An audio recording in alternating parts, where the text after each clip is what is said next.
Il n'y a aucune condamnation pour ceux qui sont en Jésus-Christ.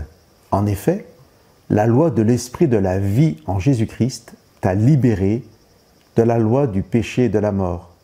Car chose impossible à la loi, parce que la chair la rendait sans force, Dieu, en envoyant son propre Fils dans une condition semblable à la chair du péché, en rapport avec le péché, a condamné le péché dans la chair.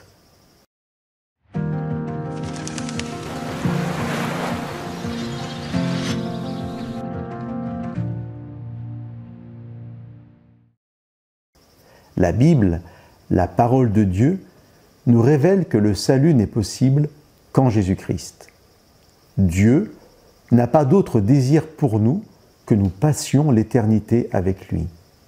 Pour cela, le Fils de Dieu est venu s'incarner, vivre parmi nous, pour nous réconcilier avec le Père et pour que nous puissions accepter cette offre de salut.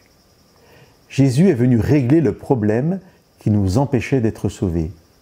Il est venu régler le problème du péché.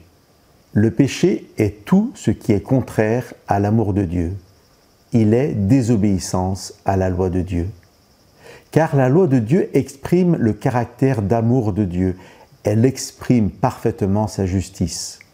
Cependant, elle nous révèle aussi par un jeu de miroir ce qu'est l'injustice quand on ne respecte pas la loi. Or, l'injustice, le non-respect de la loi, est bien ce que la Bible appelle le péché. Nous pourrions être sauvés en respectant parfaitement en tout lieu et en tout temps la loi de Dieu. Mais nous en sommes incapables à cause de la désobéissance du premier homme Adam et de notre faiblesse qui en résulte. Jésus est venu comme un simple homme, comme un nouvel Adam. Il a obéi à la loi de Dieu et nous sommes au bénéfice de son obéissance. C'est ce que Paul veut nous faire comprendre au début du chapitre 8 dans sa lettre aux Romains. Je vous lis le verset 3, puis seulement après le verset 1 dans une version en français courant. Dieu a accompli ce qui était impossible pour la loi de Moïse parce que la faiblesse humaine la rendait impuissante.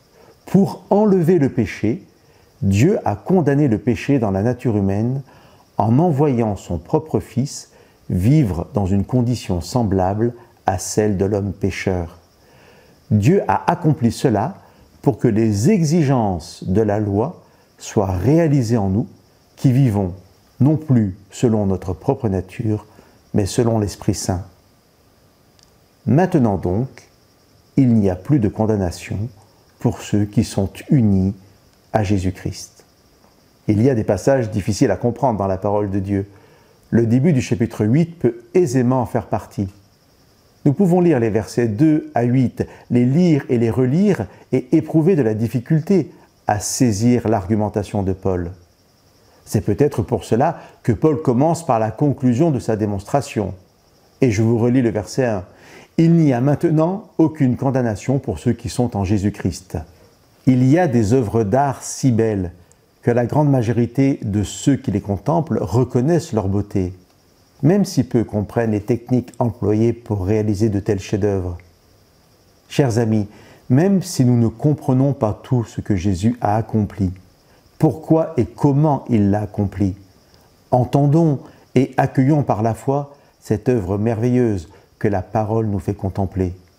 Chers amis, il n'y a maintenant aucune condamnation pour ceux qui sont en Jésus-Christ.